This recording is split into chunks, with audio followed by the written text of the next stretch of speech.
So, so I guess I, didn't really intend to be, I never thought when I was younger, like, oh, I'm going to grow up and be a librarian. It was something that sort of came to me a little bit later, but the main inspiration I had to go to graduate school and pursue my MLIS was this organization that I worked for called Transmission Prison Book Project in Asheville, North Carolina. And basically what it was a small grassroots organization, pretty queer, and we would send books and resources and anything else that we could to incarcerated LGBTQ plus folks across the country. So basically, we worked out of like a dingy basement and got like 60 to 100 letters a week. And we would try to, and we were in a lot of NPRLs, which are National Prisoner Resource Lists. So like a lot of folks in prisons knew about us. So they would send us letters asking for certain types of books, or they would need us to print out some information for them, or, I mean, basically they were asking, it was like reference work kind of.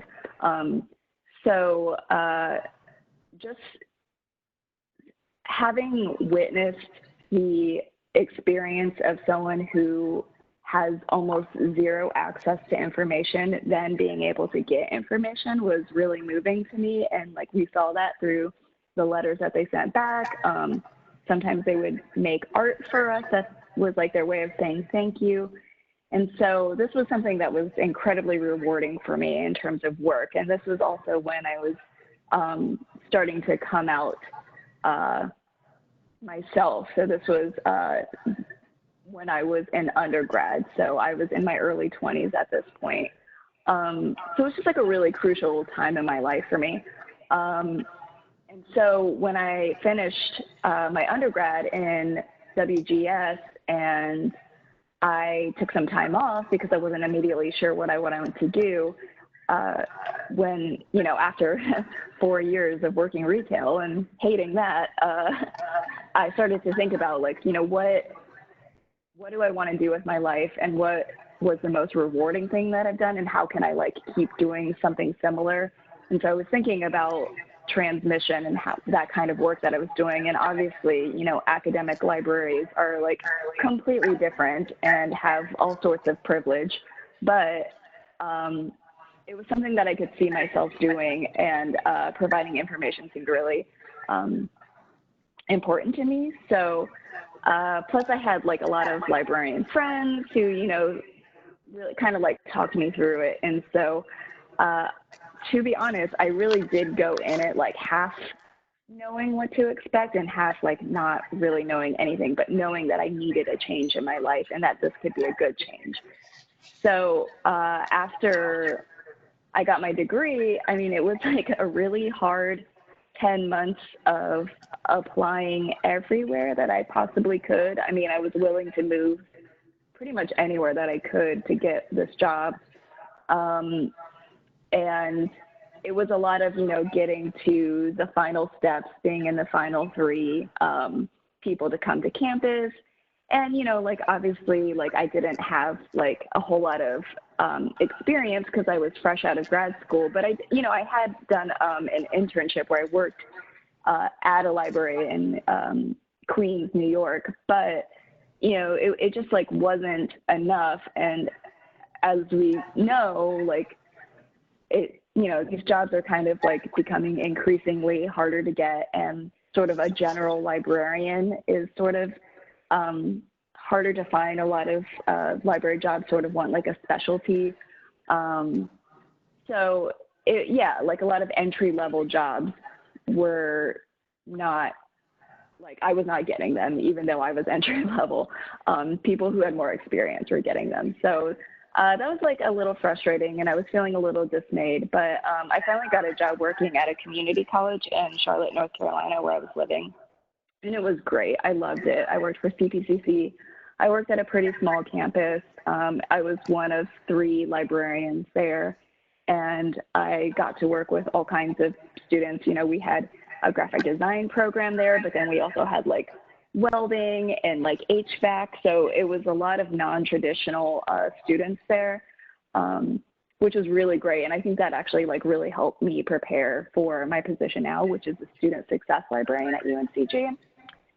And in terms of UNCG, you know, even though I really loved my job at CPCC, it was part-time, and, you know, it was one of those situations where, you know, my supervisor was like, if I could hire you full-time, I would keep you here forever, but like, it just wasn't in the budget. And so, like, she knew that I was always like sort of looking to, you know, eventually get a full-time job. And the UNCG thing kind of happened randomly. I worked for the ACRL New York chapter web team. So I do a lot of postings for them on, you know, different jobs that show up around the New York metro area. But every now and then, like a random one from like Florida or Georgia will come in, and we'll post those too, because, you know, it's not a big deal. But one for the UNCG student success position came in, and I was reading it, and I was like, I want this job. And so, yeah, it just seemed like it was, I don't know, it felt like it was written for me in a weird way. And I just had a really good gut feeling about it. I don't know. So I applied for it, and I didn't know that much about UNCG, but one of my colleagues at CPCC's daughter had just graduated from there. And so she told me a lot. And, you know, she was like, she had so much, like, you know, great things to say about it. And, she, you know, she was like, definitely look up, you know, like the changes that have been made since the new chancellor came in and all this stuff. So I started looking into it, and just like seeing it being like a minority serving institution. And, you know, the great music program and stuff. There was just so much about it that I thought would be a good fit. And then I saw that even more once I met the librarians who interviewed me and when I went to campus. So it was, you know, it wasn't like I sought out UNCG, because honestly, like, you know, like I said, tough times, I really like would have taken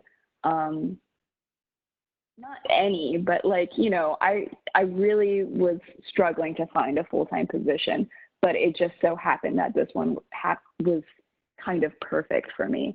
So it was just a lot of, you know, good timing and good luck, but I'm really, really glad that I'm at UNCG now.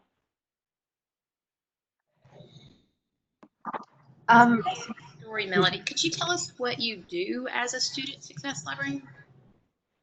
Yeah, that's a great question. So the student success librarian position was written to be housed in the the research, outreach, and instruction department, so ROI department within the library. And so I do, I have those responsibilities too. I'm on a tenure track, so I have to do research, I have to teach, that kind of stuff, but I'm also a liaison to all of the student success groups on campus. So anything that relates to those types of partnerships or research, I'm sort of the face to that. It's also something that, you know, we are trying to figure out, because it's a new position to UNCG, and it's kind of a new position to librarianship in general. I'm seeing a lot more student success positions pop up. So, you know, I think that a lot of it is trying to figure out how I want to mold this position, and what I want to do with that. So, you know, I work with the student success folks pretty closely, but I also am a liaison to the International and Global Studies program as well. So, you know, I do have those responsibilities too. But yeah, I think it looks a little bit different than my other colleagues who are in the ROI department, where they are sort of in the classroom a lot. And I still do that, but not nearly as much as them. I'm mostly sort of, I don't want to say like event planning, because I feel like that doesn't, I don't know, paint the picture well enough. But I am working with the student success people to sort of bring attention to library resources, specifically trying to help those non-traditional students, so first-generation students. You know, I work a lot with the McNair scholars, that kind of thing. Thank you for sharing your story and also the explanation of what you do. Yeah. So Deborah, did you want to share what your story was? Sure. So I'm Deborah. Ooh, is the audio okay? I'm hearing some feedback or something. Yes, it's okay. I think Okay. it's my feedback. Oh, okay. Yeah, because I'm at home and my heater is blowing and the vent is like not that far from the computer, so I know sometimes when I'm on web chats, the mic will pick up just the air blowing, and I've heard it's very annoying. So if you need me to mute myself, just let me know. Hi, I'm Deborah Caldwell. I'm the diversity resident librarian here at UNCG. I arrived last October. My first day was October 1st, so I'm just a little over a year in now. Before that, I graduated in August with my Master of Information Science from, sorry, yeah, so that's the feedback, that's me. With the Master of Information Science from University of North Texas. The UNT program is a blended program, but I was living in Denton, so I did get to attend some of the classes face-to-face, in addition to the online classes, and I worked there as a graduate student assistant for the last year and a half of my time there as a grad student. Let's see, what's the question? How'd you get involved in librarianship? So I graduated with my undergrad in anthropology from the University of Colorado back in the day. And, you know, the crash had happened and everything. So I was just kind of floating around for a bit. I lived in Korea for a while with my family over there. I was very involved with a lot of like online groups. And it started to slowly dawn on me, like especially in I think if I look back, like the origin of this, like where the seed got planted was probably like Arab Spring. I had some friends in the Middle East and we were doing little things to get like, you know, video of protests out for them and stuff like that. And it slowly dawned on me that like, you know, people can do this for a job. It doesn't have to be something that you do in your off time. And over time, I, you know, came to realize that this interest that I had in the justice of information access, in you know, all of the little like small activism things that I was doing, and like teaching my friends how to use Tor and stuff about like digital privacy, and even that like I'm certainly not a pro, but it was the little bits that I learned as, you know, a woman on the internet about how to be safe and how to be secure, and teaching my friends those things. I realized that was something that, you know, grown-ups can do for like a job that you get paid for. Over time, eventually I came back to the US. When I decided it was finally feasible for me to possibly do grad school or something, I was really looking at doing a coding boot camp because I realized I needed the like a piece of paper that said I had the technical wherewithal to do these things and get that kind of work.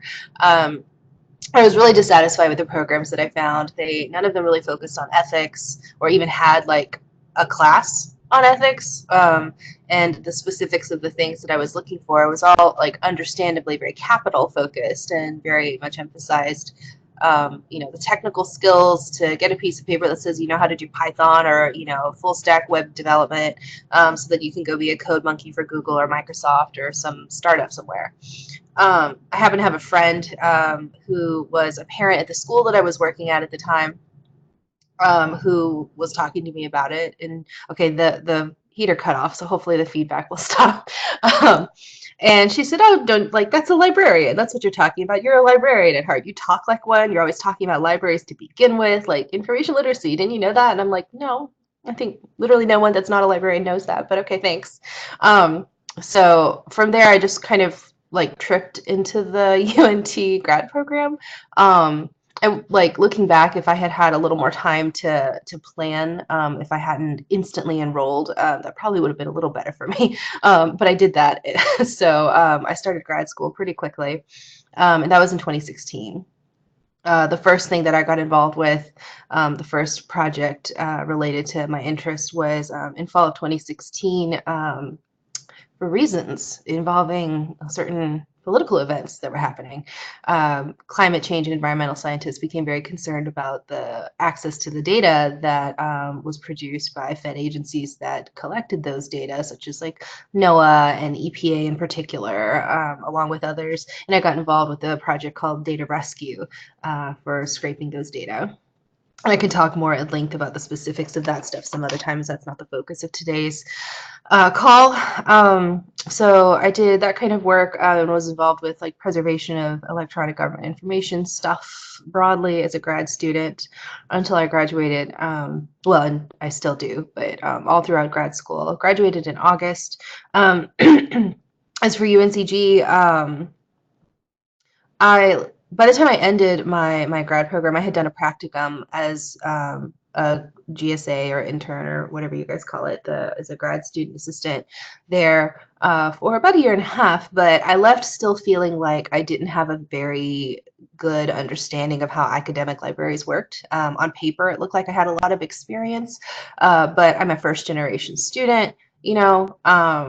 This was my first time going through grad school, and I felt very strongly that I still didn't really have a good understanding and that it would behoove me to better explore my options. I was really worried about, like accepting the first job that I got offered because, like, terrified of unemployment and so forth. I got all these other student loans I got to pay back, and then just kind of winding up stuck in something that I didn't really love, or, finding myself in a career path that was really difficult to break out of, and realizing, a few years later, oh, there's this other thing that I could be doing that I didn't know about, and now it's too late. So a thing that really attracted me to UNCG's diversity residency specifically is that as a residency, this one is set up in a rotational model. And to back up a minute, residencies are term limited. Post MLS positions. This one in particular is a diversity residency aligned with the ACRL Diversity Alliance, which means that it's a position specifically set aside for people of color who are recent graduates and early career professionals to help sort of catapult and launch careers and provide additional scaffolding that POC face. With mentorship and such in their immediate post-MLS position. So what attracted me to this one is that it is a residency with a rotational model, and I thought I would be able to get a chance to look around at different departments and really get to explore. I liked that it was an R2, UNT is an R1, and that pressure, however, they're not tenured. Librarians there are not tenured. So it was a very different environment, like a very research focused, and yet the librarians were oftentimes really set apart from all of it. So I was interested in exploring an R2 and seeing what the differences were like there. And it has been quite different. And also, the diversity residency here has a very good track record. There were 5 diversity residents before me. The first one, Dr. Jace Alston, is continuing to do work on diversity residencies in the EDI pipeline and librarianship. Dr. Letitia Velez is a faculty member at UNCG's LIS program. Some of you may know her. And yeah, so that's what brought me to UNCG. Thank you. And having you on campus is always great to have additional data resources for sure.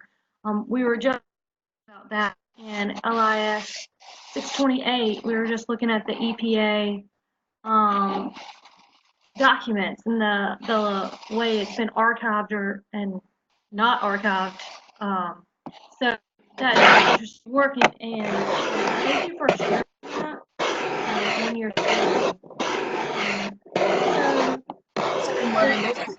Some scraping sound coming from your mic? I don't know. All right, can you hear it now? Is it gone?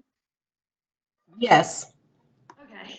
I don't know what it was.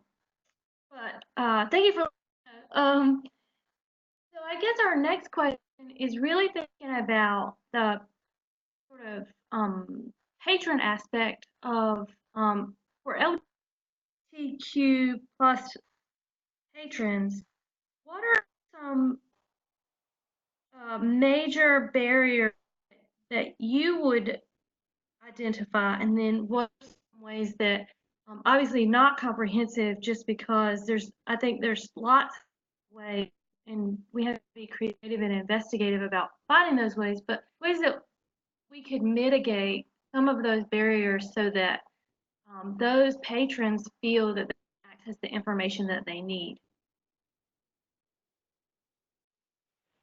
Yeah, I guess I can talk a little bit about that. Do you mind, Deborah? I was about to suggest that you field that one. Okay. Yeah, so I mean, it really, I think that, there's so many different types of barriers depending on the person. Some person might be more out than somebody else, and that is going to have different barriers. And it's interesting also, like, working specifically with LGBTQ patrons, doing sort of like reference informational type work before actually being a librarian, but this was a population that was, like, wildly invisible. And so their needs were, there were, I don't know how to say, they were very pressing needs, especially our incarcerated folks who identified as trans in prison. That was something where, the information that we sent them had a huge effect. So sort of coming from that and then going into the academic world where, it is definitely more privileged than that population, although not to erase the experiences that LGBTQ plus students deal with every day. It was just interesting to notice that difference. And so, I kind of think back on my experience as an undergrad, which is when I started to come out as queer to some people. During that process, to be honest, I kind of felt like my library failed me. I tried to find books and resources, or even just stories that I felt like would speak to my experiences. And a lot of it was just dated or didn't really apply to me. And since I was already doing that work, I felt like I was a little bit more up to date than the stuff that I was reading. What ended up happening was that I turned to zines. I turned to the community, people who self-publish things. And that's sort of where I found voices that felt like they resonated with me, I guess. And so today, I think things are very different now. This was almost 10 years ago. So, I talk to a lot of queer identifying students, and they seem, very out in all aspects of their life. And when I talk to them, it seems clear that their family knows and their friends know. So that's also something interesting. But I think that in my head, I sort of foolishly kind of thought that meant that they were okay, that they were fine, that they can find the information if they wanted, and I was there to help. And that was honestly my bad. And that's something that I still have to kind of challenge myself to remember, that just because they are out and open and, have more access to things than I did, does not mean that we should be doing more, because that isn't everybody's experience. And there's a lot of, queer experiences that we see over and over again that are very, white. And that is also something that is problematic. And even when so the library just hosted this queer cafe event where we invited queer identifying students to come meet queer identifying librarians and library staff workers.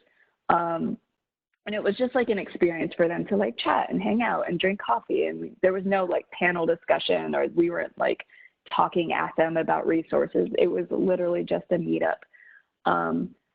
but when I was trying to find some resources just to have around for them to look at, like, it was amazing how many of the books were missing in our stacks, how many things were out of date.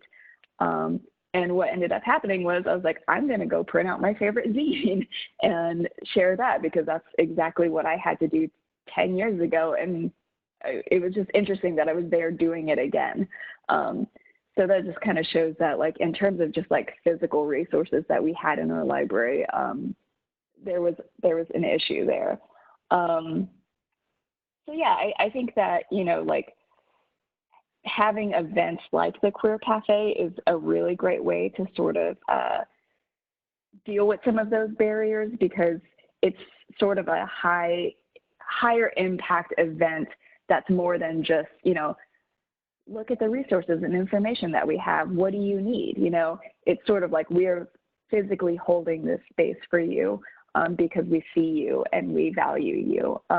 And I think that simply developing that relationship first is a great way to learn more about their needs over time. And it was such a great event that I think that it's something that I would love to see more regularly. And the students, you know, I don't want to share anything that was said in the room, but I think it's kind of safe to say that students did suggest that they would love to see that again. So that's just one example of something that we're trying to do at UNCG. Deborah, am I missing anything? No, I think you covered everything. I was going to say, if you didn't bring it up, I was going to bring up the Queer Cafe from this past week, as something that was, you know, a thing that we did to try to help mitigate or remove some of the barriers. I think in addition to having that space that having a space that wasn't just, you know, oh, here's additional resources, here's something a little bit different. It was really important. I heard from several of the people there to be able to see, like, not just that there's like a queer librarian here, but many. Yeah. You know, there was like a lot of expressions of surprise at like just how many of us there were. And I think just like, you know, for the EDI work that I do with part of my residency, most of what I'm focused on is, you know, racial equity in libraries. But I think just as it's important for students to be able to see themselves reflected in librarians and library staff, to make it more comfortable to come to them, to come to us. For their, you know, information needs, just to know that they've got someone to talk to, that like if it had like not occurred to them that this was, you know, a field that they could go to because they're used to thinking of it as like, you know, a thing for like, you know, like old white ladies with like white hair and a bun and glasses, you know what I mean? That, you know, like, well, when some of those old white ladies in glasses and, you know, great cat cardigans might also be queer, so just jot that down. But to be able to see, you know, that this is a space for them in all of the ways. It's not just like people who are not like you trying to be an ally to help you. Some of those people are very much like you and playing part in the decisions about how we can like serve our patrons, and in making decisions about what kind of information is available. So that's all I wanted to add.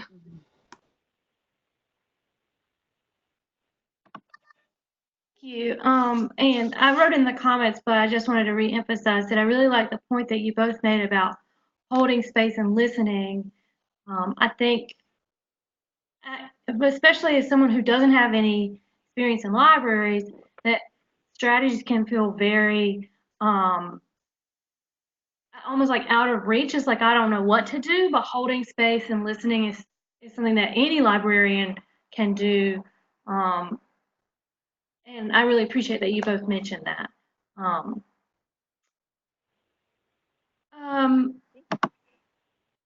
Let's see, we had another question. Michelle, did you have anything, or did anybody else have any questions?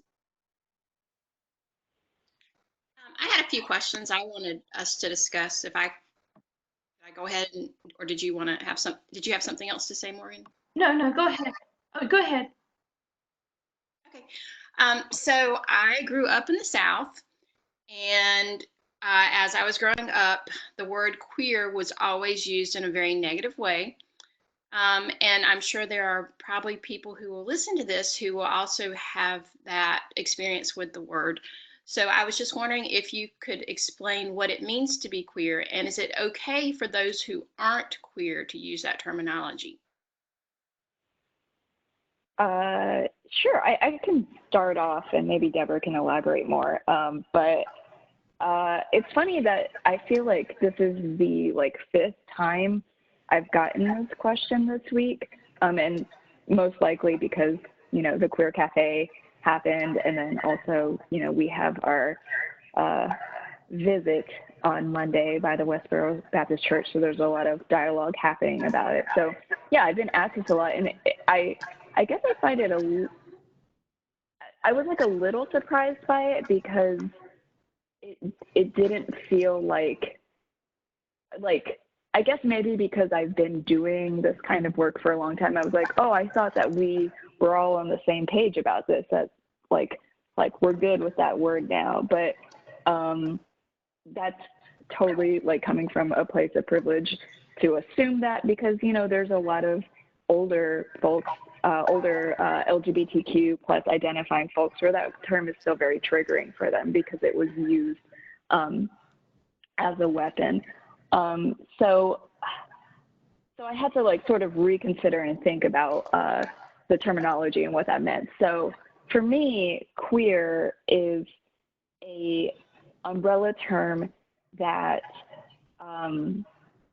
can be used for anybody in the like alphabet soup. So it's not excluding, you know, trans folks or gender non-binary folks, whereas like using gay as an umbrella term does exclude them. And that's sort of the thing with identity politics, right? It's used to bring people together, but in that same way, the other side of that is that it also can separate people. So I think that I guess I assumed that queer wasn't separating anybody, but it definitely can still. I think that, I mean, not only do I identify as queer, I like love the term queer. I find that there's a lot of power in it. I think that the reclaimed word was sort of the perfect word for me when I couldn't figure out what my identity was, because, you know, I identify as bisexual, but I feel like queer fit me more because it was just it had an undertone of activism that was really important to me when I was coming out, and it's still important to me. So I think that, you know, while any of the identities in, you know, the LGBTQ plus like alphabet is going to be politicized specifically because it is marked as the other, I think queer is almost like intentionally politicized. It's like owning that. That's how I feel about it for me. And, you know, obviously there's different ways that it can be used. I identify as queer, like that is an adjective that identifies that like I identify with. I definitely would not want anyone to call me a queer in terms of like a noun, unless, you know, they're my friends and we're just playing around. But definitely, like, if somebody said that to me and I didn't know them, I would be offended by that, because if they said it that way, I would probably assume that they were trying to hurt me.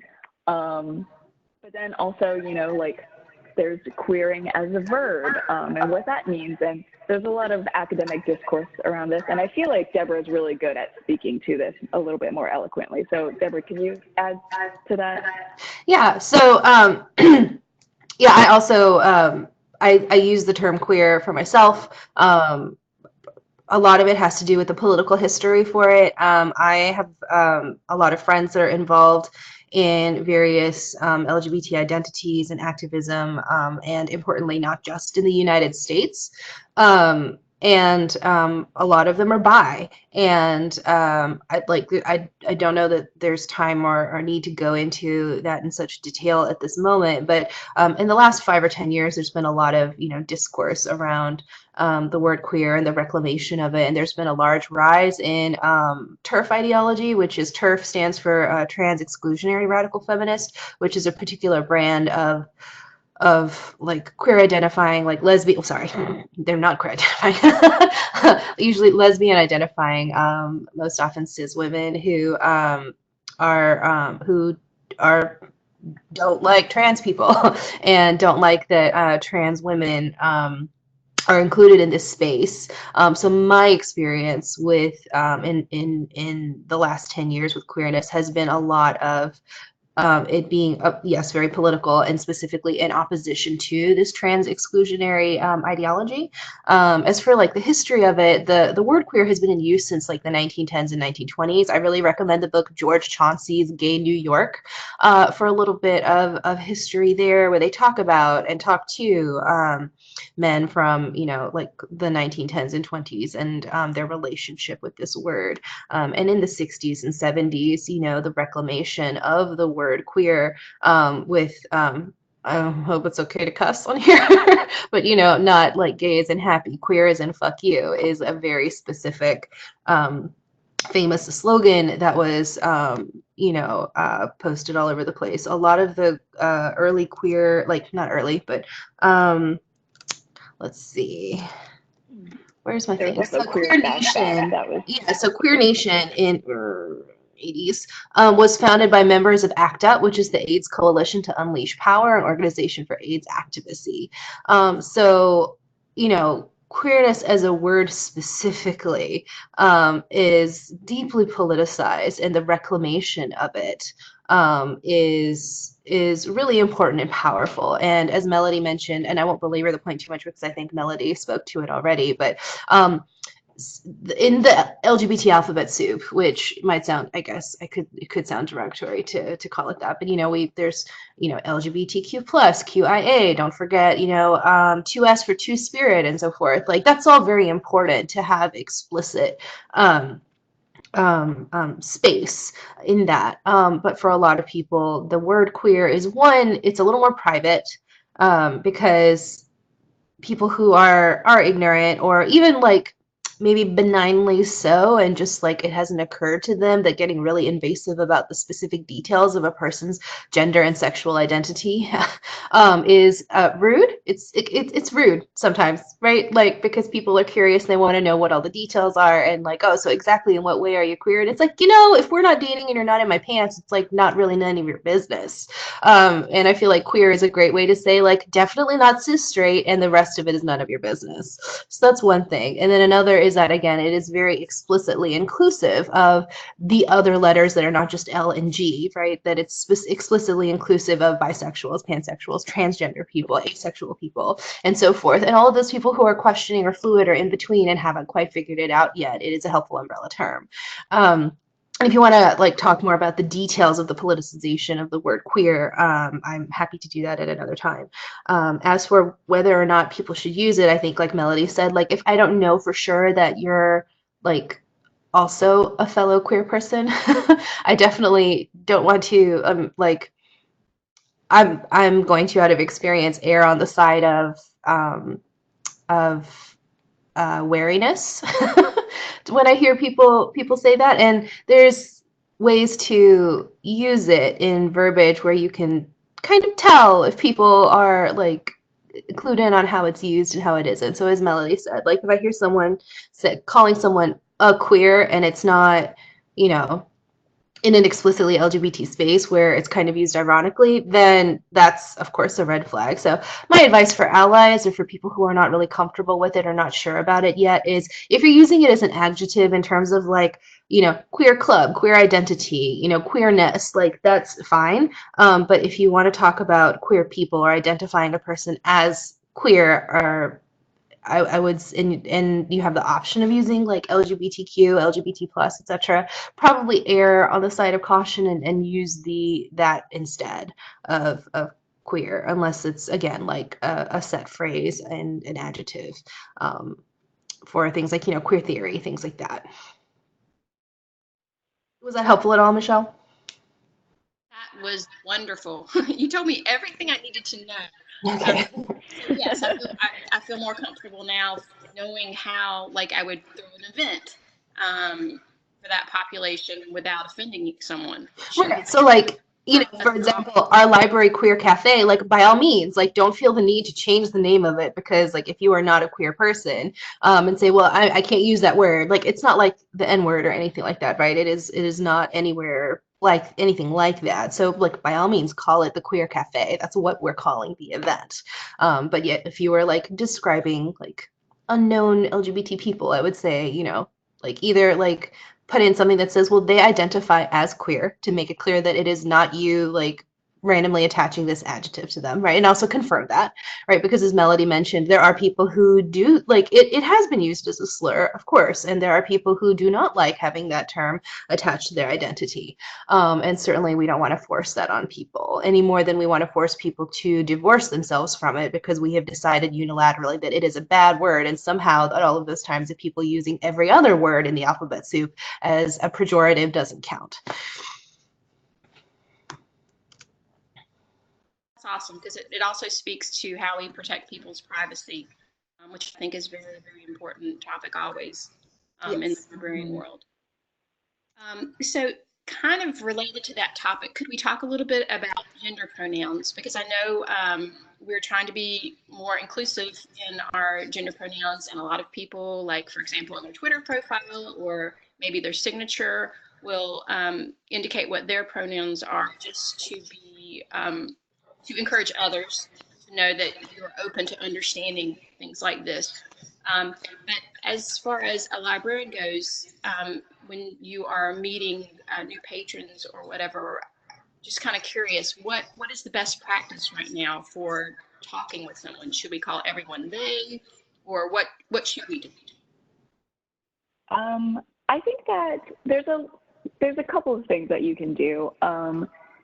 So back when I worked with transmission, we used to do sort of, these gender 101s to freshmen that kind of explain this. And this was, like I said, this was almost 10 years ago. So like it was a completely different environment. And when you told people, like, some people use they as a pronoun, they're like, what are you talking about? But a couple of the advice that we gave to them is to just listen, because a lot of times you'll hear it. So if you hear other people talking about somebody and they use they, that's a clue, like, you don't have to immediately be like, well, you look, the way you dress is kind of androgynous. Like, what are you? Definitely like never like do anything like that. But I think, picking up on certain clues that could help you, that can maybe like indicate that this person uses a different pronoun is really important. Also, in terms of using they for everybody and who you know, I think that's also one of those things that depends, because I know some people feel like they don't like that because it takes away from the power of like claiming they as a pronoun if we give it to everybody. But I know people who are like, that's a really great way to play it safe. And that's honestly what I do. I generally try to use they when I'm talking about people until I know their pronoun. And that's kind of just how I've been taught to do it. So it's sort of automatic at this point.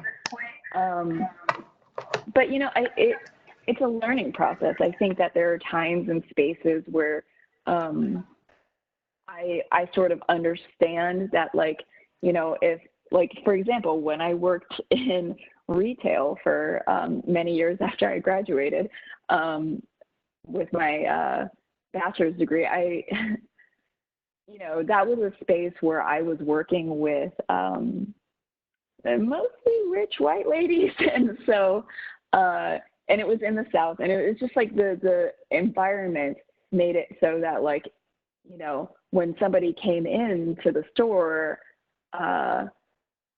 in terms of like greeting them, everybody was like, how are you doing, ladies? You know, when like a group of women would walk in, or like what we were identifying as women.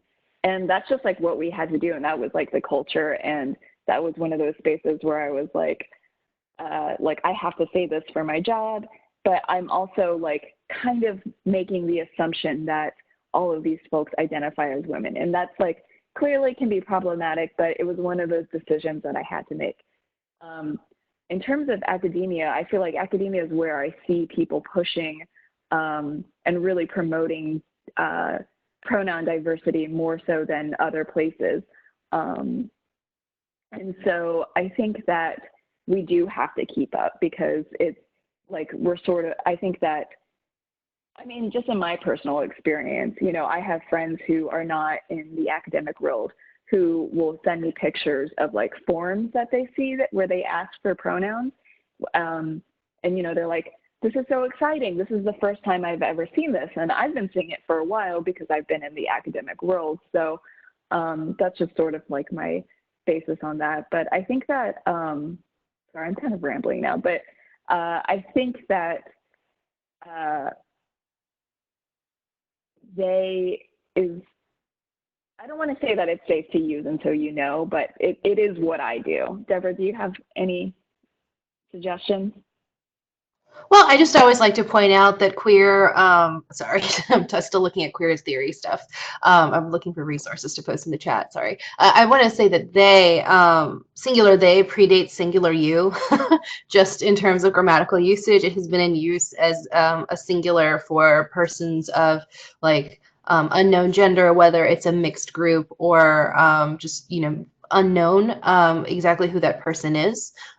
So using they for someone when you don't know, for like if you're talking about someone and you don't know anything about their gender, like even like disregarding, like let's pretend that even before they as a pronoun for individual people was coming into common parlance, like most people would use they, and like, or if you were like, you know, a real grammatical pedant who had this trained into you, you might say he or she, but most of us would resort to they anyway.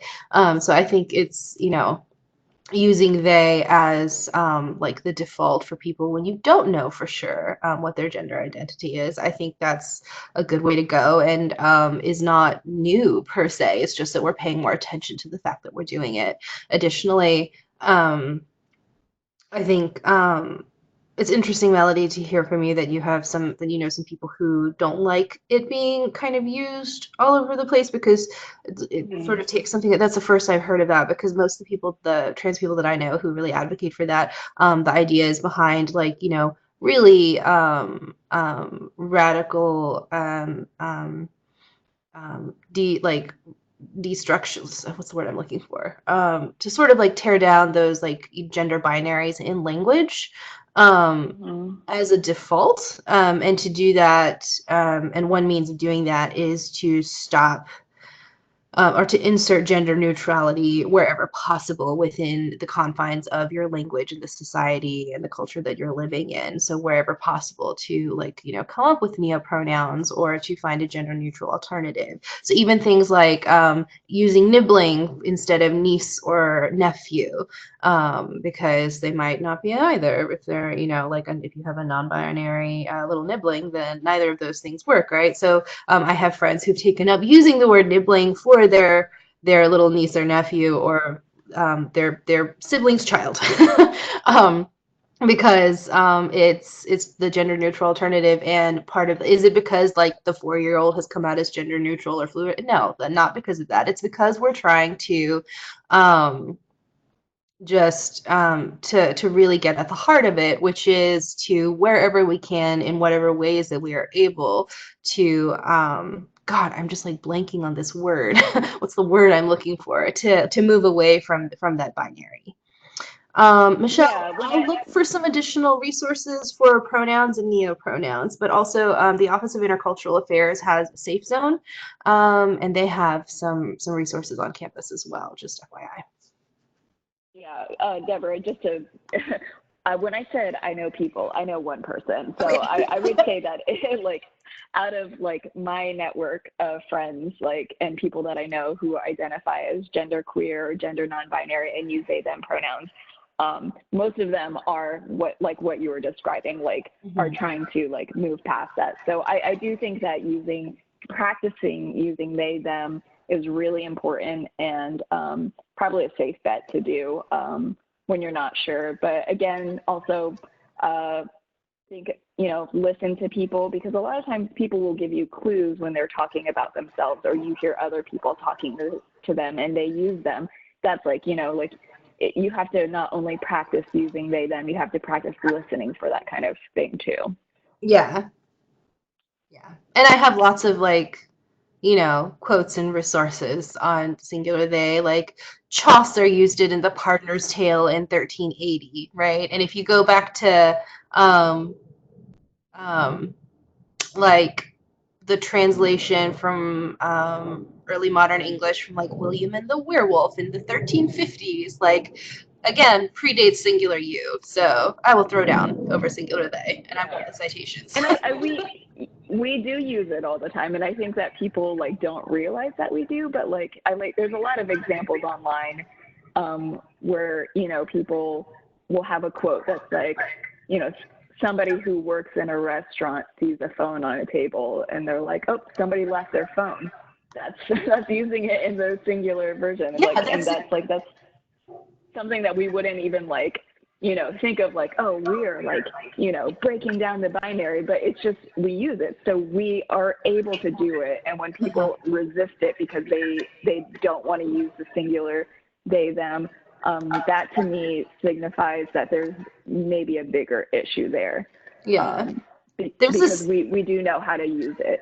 Yeah, we do. So when people are just suddenly just stumbling over how do I conjugate this if it's for a single person? I'm like, the same way you always have. It's it just drives me bonkers. My mom's name is Young Hee, which is a Korean name, and it's the easiest Korean name possible.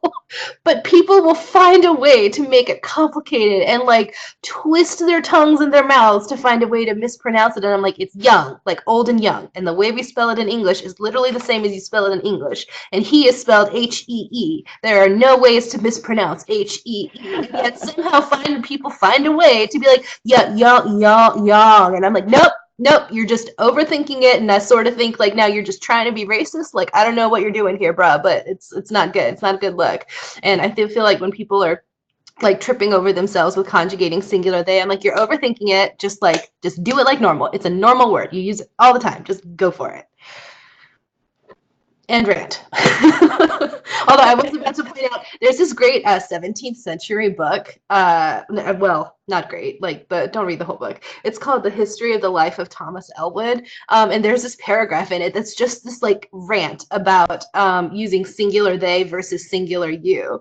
Because this person is the corrupt and unsound form of speaking in the plural number to a singular person, you to one, instead of thou, contrary to the pure, plain, and single truth, language of truth, thou to one and you to more than one, which has always been used by God to men and men to God, as well as to one another. So this bro feels really strongly against the use of singular you, and I'll just point people to this guy for why singular they is the true and proper way, because it has always been used by God to men, and the other is a corrupt form for corrupt ends in later and corrupt times. So there we go.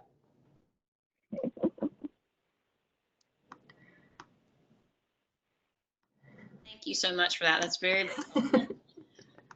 I have one last question, and then we probably need to start to wrap this up. A lot of the librarians in our program, and maybe those who will be listening, will plan to work in the public library spectrum. And we've heard a lot about in the press about drag queen story times. And I wondered if we could talk about that for just a minute. What is the purpose of a drag queen story time? And if a librarian wants to host an event like that, what steps could they take to make sure it's successful?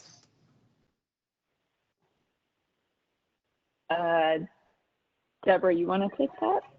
Sure. I don't. Have you ever hosted one? Because I have not. I've never worked in public libraries, which is where they tend to be. The first one, I believe, was in the 2015, I think. And the general goal is, because drag in particular as a recently popular, I mean, drag is identified with queer identities, right? Because people don't have like a very nuanced understanding of the difference between drag and like trans identities and so forth. And there is a lot of overlap as well, but it's a very classic and easily visually identifiable thing to associate with queer identities, and queer identities, particularly drag, are associated with, you know, like adult R-rated, NC-17, you know, things that are not safe for children, which is why a lot of times, most still to this day, they're, you know, anything having to do with queerness, even like children's books that just have like, like two, like, you know, Johnny has two mommies or whatever, is relegated to like the adult section of, you know, libraries, or they're automatically flagged as not safe for work on social media because it's the presumption is that you know, non-cishet identities are somehow inherently sexual, and like pornographic almost. So the idea, in my understanding of it, is to decouple drag like visually and drag identities, like the practice of drag, from this idea that it can only exist in like in the dark, in not safe for work spaces, in, you know, after hour spaces, and also just so like kids can get exposure. Mhm. Yeah, I would say that it I don't think it's necessarily to like normalize like that for children, although the exposure is like super important, but almost to like send a message of like what, I don't know how to say this. You know, like a lot of like the drag like rhetoric is about like being over the top and like taking performance of gender, which we do every single day, and like blowing it up and amplifying it. And I think that like Deborah was saying, sort of having somebody who is doing that and then putting it in a space like a library, specifically a public library, where, you know, when you think library, there's all kinds of images that come to mind, and drag queen is probably not the first one that comes to mind until, you know, as of recently. But I think that sort of juxtaposing those things is just, I feel like it's a subtle way to, I don't know, sort of like bring those types of conversations up. I mean, I'm sure like children aren't later going and being like, let's talk about like, you know, gender bending and like, yeah, after, but yeah, like the exposure to begin with, and then I do think that it does like also send a message too, in terms of, you know, I'm trying to avoid saying this like activism term, but like gender fucking. Yeah. So, but yeah, I think that's kind of what it is. And I think that like librarians who are, who want to do that, I think that's great. I don't know anything about how one would host an event like that, because I haven't done it. Yeah, I'm not really sure. I feel like there's a lot of things that you would want to consider if you were to do that. Definitely, like, you would want to look into who you want to contact, because, you know, just because somebody is a drag queen doesn't mean that they're necessarily an inclusive person or a good, nice person. So, you know, looking into who you want to hire or like have someone come in, definitely like trying to figure out any ways to avoid having it be sort of this, having people like gawk or like, you know, treating it like, you know, this is some sort of show for everyone who's like, oh, there's, you know, there's the drag queen. Like, I mean, and that's the thing, drag queens do put on a show, but they're in a space where they're reading to kids. And so I don't know if they would want to have just, you know, random people coming in to like look, you know. I don't know if that's something that they are okay with. So I guess figuring out stuff like that. There's a lot of logistical things that I personally, like, I'm just thinking about it now. Like, if I was planning this, I would probably jot down a bunch of things just to make sure that I was making everyone feel safe. Yeah, I don't have anything to add to the logistics of it. Like I said, I've never worked in public libraries. I don't have any experience in this to offer, but there is quite a bit of literature about it and a lot of, published, best practices and how we did it from public librarians who can speak to the experience of having organized this. And additionally, I guess I'd say, like, maybe clarify what your policy would be in your library, how you can, like, protect the safety of the attendees, and the drag queens that will be doing the reading. Are there ways that you can ensure safety that maybe does not involve police, that sort of thing. And also, just gonna shout out some of the stuff that's been going on with Toronto Public Library, which Toronto Public Library has done a lot of really great stuff with, like, drag queen story time and all of that. And then over the last few weeks, like, there's been a lot of criticism. I don't know if you've seen, particularly on Twitter, because they had a talk by this person, Megan Murphy, who is a TERF and does not recognize transgender people, which is, like, some mixed messaging going on there. And there's been a lot of controversy and protests about it. I am not, obviously I don't work at Toronto Public Library, so I don't want to go into too much detail, not being an expert on the case or anything, but I would recommend that as maybe something to look to in terms of, like, here is a public library that ostensibly claimed to be a space for queer identifying people, specifically a safe space for trans people, and they really, like, burned that trust in holding this event. So I would say, if you want to do it, you need to follow through. If you want to hold, drag queen story time, or any other LGBT friendly, like, things, like, see, maybe start not with just an event, but start with your policy. Start with your procedures, and see what's in there as far as, like, your intellectual freedom and what you are allowed to say yes and no to in terms of the kind of events that you're able to hold. Like, what can you do to, if you want to alert this community that you want to be an ally and that you can be a safe place for them, to actually maintain that trust, by using your judgment to determine, okay, well, if we want to make it safe for queer people, for trans people specifically, having TERFs here does not make it safe for trans people. So what can we do to maybe not do that? I think that's very important. Yeah, I agree. Thank you both very much for that. I guess, know your policies, understand, be very thoughtful, know your intentions for the program, and definitely do your research. Mm-hmm. Yes, yeah, because that's, like Deborah said, I don't think either of us are, like, have enough personal information with this to, like, say for sure, but that's definitely, like, the research aspect. Those are the steps that I would take, definitely. Great. Okay, that's all the questions I have. I'm just going to mute my mic and see if anyone else has any questions.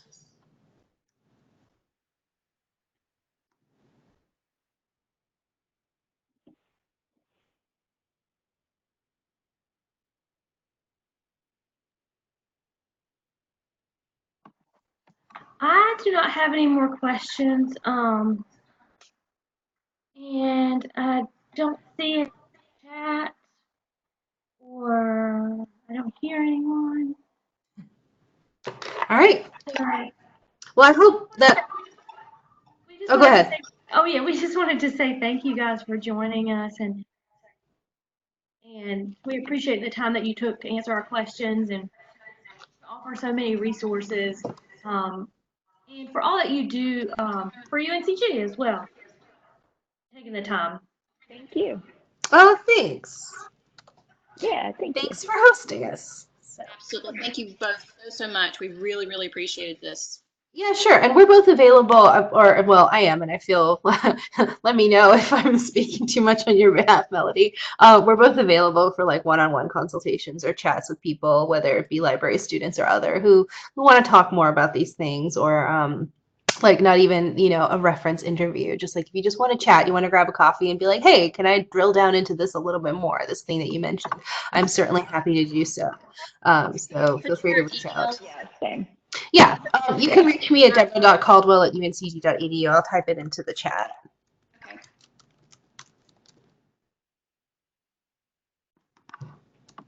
Deborah, will you type in my email since I'm on the phone? Yes, I will. It's mlrood@uncg.